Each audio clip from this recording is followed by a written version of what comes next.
കൃഷ്ണ. എല്ലാവർക്കും മാധവത്തിലേക്ക് സ്വാഗതം.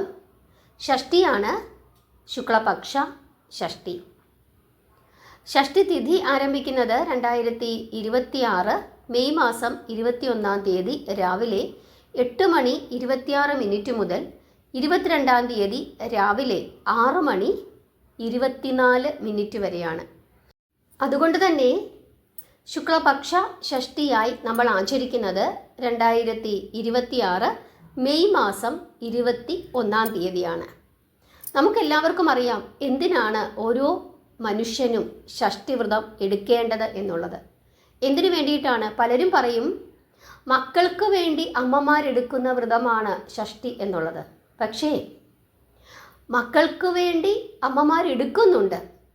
എങ്ങനെയാണ് മക്കൾക്ക് ആ വ്രതം അനുഷ്ഠിക്കുന്നത് കൊണ്ട്, അമ്മമാർ അല്ലെങ്കിൽ അച്ഛന്മാർ ആ വ്രതം അനുഷ്ഠിക്കുന്നത് കൊണ്ട് മക്കൾക്ക് എങ്ങനെയാണ് അഭിവൃദ്ധി ഉണ്ടാകുന്നത് എന്ന് നിങ്ങൾ ആലോചിച്ചിട്ടുണ്ടോ? നമ്മൾ ആലോചിക്കണം. ഒരു മാതാപിതാക്കളുടെ, ഏതൊരു മാതാപിതാക്കളുടെ ആണെങ്കിലും അവരുടെ ഏറ്റവും വലിയ ദുഃഖമെന്ന് പറയുന്നത് അവരുടെ മക്കൾക്ക് എന്തെങ്കിലും ആപത്ത് സംഭവിക്കുമ്പോഴാണ്.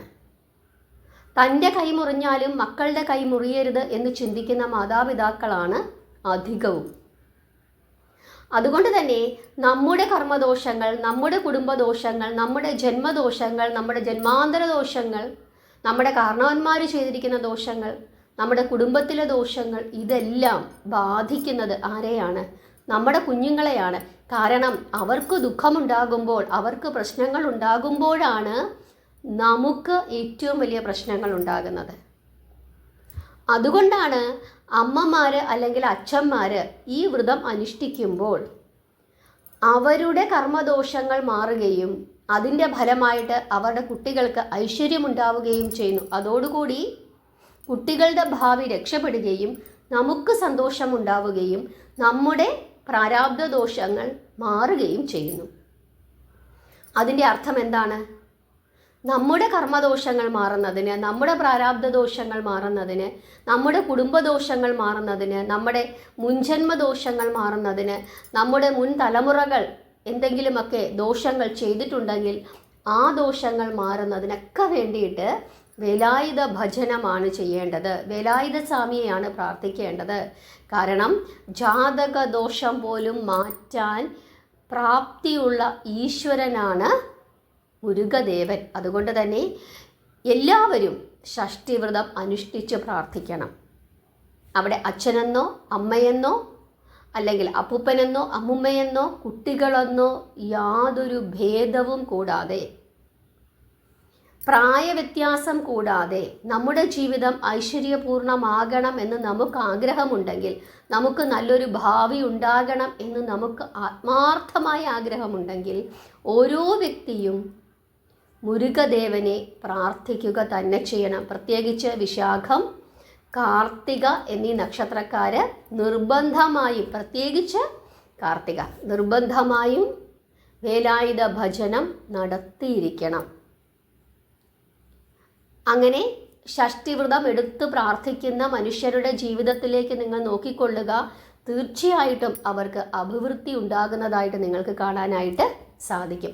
അവർക്ക് എങ്ങനെയാണ് അഭിവൃദ്ധി ഉണ്ടാകുന്നത്? അവരുടെ ഈ പ്രാരാബ്ധ ദോഷങ്ങൾ കുറയുമ്പോഴാണ് അവർക്ക് അഭിവൃദ്ധി ഉണ്ടാകുന്നത്. അതുകൊണ്ട് തന്നെ കർമ്മദോഷങ്ങളും പ്രാരാബ്ധ ദോഷങ്ങളും മാറുന്നതിന് ഏറ്റവും ശ്രേഷ്ഠമായ വ്രതമാണ് ഷഷ്ടിവ്രതം. ചിലർ പറയും പുരുഷന്മാരെടുത്തുകൂടാ. പുരുഷന്മാരെടുക്കണം, അവർക്കുമുണ്ട് ദോഷം. സ്ത്രീകളെടുക്കണം, പ്രായമായവരെടുക്കണം, അവരവരെ കൊണ്ട് പറ്റുന്ന രീതിയിൽ എടുക്കണം. ഉപവാസം നിർബന്ധമല്ല. ഒരു നേരം ക്ഷേത്രത്തിൽ നിന്ന് ലഭിക്കുന്ന ആ പച്ചരിച്ചോറ് നമുക്ക് കഴിക്കാം. ചിലർ ഉച്ചയ്ക്ക് കഴിക്കും, ചിലർ സന്ധ്യ കഴിഞ്ഞിട്ട് കഴിക്കും. ക്ഷേത്രത്തിൽ പോകാൻ സാധിക്കുന്നില്ലെങ്കിൽ ഭഗവാനോട് പ്രാർത്ഥിച്ച് അല്പം പച്ചരി വറ്റിച്ച് നമുക്ക് കഴിക്കാം. എന്തെങ്കിലും മുളകോ ചമ്മന്തിയോ ഒക്കെ കൂട്ടി കഴിക്കാം. മോര് കൂട്ടാം. പക്ഷേ വാളംപുളി, അതായത് നമ്മൾ സാമ്പാറിന് പിഴിഞ്ഞുപയോഗിക്കുന്ന പുളി ചമ്മന്തിയിൽ ചേർക്കാൻ പാടില്ല. മാങ്ങ ഉപയോഗിക്കാം, അല്ലെങ്കിൽ നാരങ്ങാനീര് പിഴിഞ്ഞ് ചേർക്കാം. ഇല്ലെങ്കിൽ പുളി ഇല്ലാതെ ചമ്മന്തി അരയ്ക്കാം. ഉള്ളി ചേർക്കരുത്. മോര് കൂട്ടി കഴിക്കാം. മുളക് മാത്രം കൂട്ടിക്കഴിക്കുന്ന ആളുകളുണ്ട്, മുളകും ഉപ്പും. എണ്ണ പോലും ചേർക്കാതെ. അല്ലെങ്കിൽ പഴവർഗ്ഗങ്ങൾ കഴിച്ചിരിക്കാം 3 നേരം, ചിലർ 1 നേരം മാത്രമേ കഴിക്കൂ. അതൊക്കെ നമ്മുടെ ആരോഗ്യസ്ഥിതി അനുസരിച്ചിട്ട് നമ്മൾ ആ ഒരു ഭക്ഷണം ക്രമപ്പെടുത്തുക.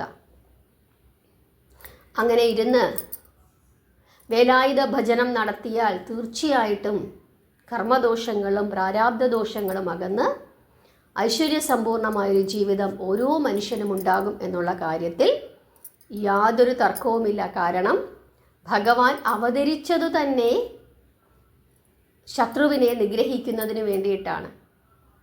ശൂരപത്മാസുരനെയും മറ്റുള്ള അസുരന്മാരെയും ഒക്കെ നിഗ്രഹിക്കുന്നതിന് വേണ്ടിയാണ് ഭഗവാന്റെ അവതാരം. അതുകൊണ്ട് തന്നെ നിത്യദുരിതം ഇത്രയും കാലം അനുഭവിച്ചു കൊണ്ടിരുന്ന മനുഷ്യർക്കു പോലും രക്ഷ നൽകുന്നവനാണ് വേലായുധ സ്വാമി.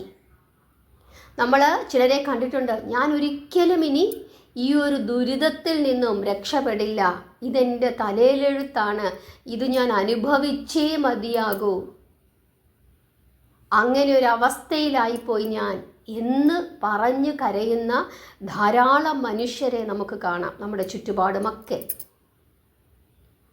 അങ്ങനെയുള്ളവർ പോലും സ്ഥിരമായി ഷഷ്ടിവ്രതം എടുത്ത് പ്രാർത്ഥിക്കുകയും നിരന്തരം വേലായുധ സ്വാമിയെ പ്രാർത്ഥിക്കുകയും വേലായുധ സ്വാമി ക്ഷേത്ര ദർശനം നടത്തുകയും തന്നാൽ കഴിയുന്ന വഴിപാടുകൾ ഒരു അല്പം എണ്ണ മേടിച്ച് വിളക്ക് തെളിയിച്ചാൽ മതി, അങ്ങനെ ചെയ്യുകയും ചെയ്ത് പ്രാർത്ഥിച്ചു കഴിഞ്ഞാൽ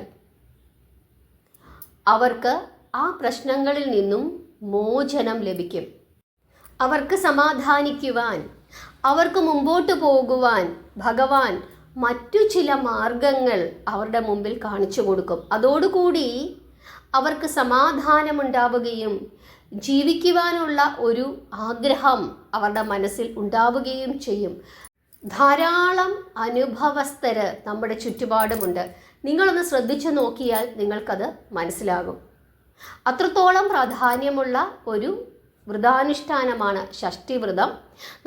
ഒരു മനുഷ്യൻ സ്ഥിരമായി എടുക്കേണ്ടുന്ന വ്രതങ്ങൾ ഏതൊക്കെയാണ് എന്ന് ചോദിച്ചു കഴിഞ്ഞാൽ ഒരു ഹിന്ദുമത വിശ്വാസിയെ സംബന്ധിച്ചിടത്തോളം അവൻ ഏകാദശി എടുക്കണം. കാരണം ഒരു ഹിന്ദുവിൻ്റെ ഏറ്റവും പരമമായ ലക്ഷ്യമെന്ന് പറയുന്നത് ജനന മരണ ചക്രങ്ങളിൽ നിന്നുള്ള മോചനം, മോക്ഷം.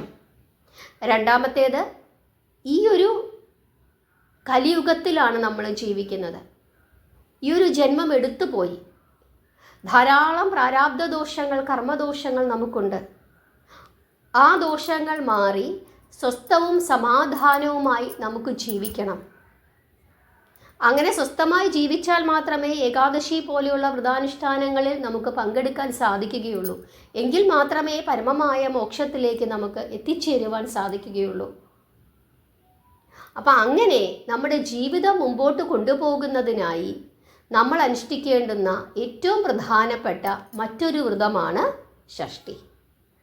ഈ 2 വ്രതാനുഷ്ഠാനങ്ങളും, ഏകാദശിയും ഷഷ്ടിയും, ഒരു ഹിന്ദുമത വിശ്വാസിയെ സംബന്ധിച്ചിടത്തോളം അവൻ്റെ ജീവിതത്തിലെ ഒഴിച്ചുകൂടാൻ പറ്റാത്ത 2 അനുഷ്ഠാനങ്ങളാണ്. പിന്നീട് ശിവഭക്തർ പ്രദോഷമെടുക്കും, ദേവീഭക്തർ ഭഗവതിയുടെ വ്രതങ്ങളെടുക്കും. അതൊക്കെ ഓരോ സാഹചര്യത്തിനനുസരിച്ചിട്ട് അവൻ്റെ ദോഷങ്ങൾ മാറുന്നതിനോ അല്ലെങ്കിൽ അവൻ്റെ ജീവിത സാഹചര്യങ്ങൾക്ക് വ്യത്യാസം വരുന്നതിനോ വേണ്ടിയിട്ടൊക്കെ തന്നെ അവർ തിങ്കളാഴ്ച വ്രതം, വെള്ളിയാഴ്ച വ്രതം, വ്യാഴാഴ്ച ദിവസം വ്രതം എടുക്കുന്നവരുണ്ട്, ശനിയാഴ്ച വ്രതം എടുക്കുന്നവരുണ്ട്, എല്ലാ പ്രദോഷങ്ങളും എടുക്കുന്ന ആളുകളുണ്ട്. അതൊക്കെ ഓരോ മനുഷ്യൻ്റെയും മനസ്സിൻ്റെ അല്ലെങ്കിൽ അവൻ്റെ താല്പര്യത്തിനനുസരിച്ചിട്ട് അവർക്ക് എടുക്കാവുന്നതാണ്.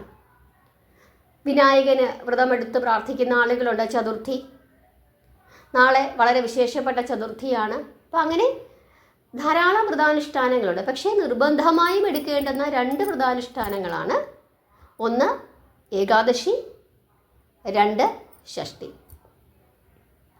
2 അനുഷ്ഠാനങ്ങളുടെയും പ്രാധാന്യം നിങ്ങൾക്ക് എല്ലാവർക്കും മനസ്സിലായി എന്ന് വിശ്വസിക്കുന്നു.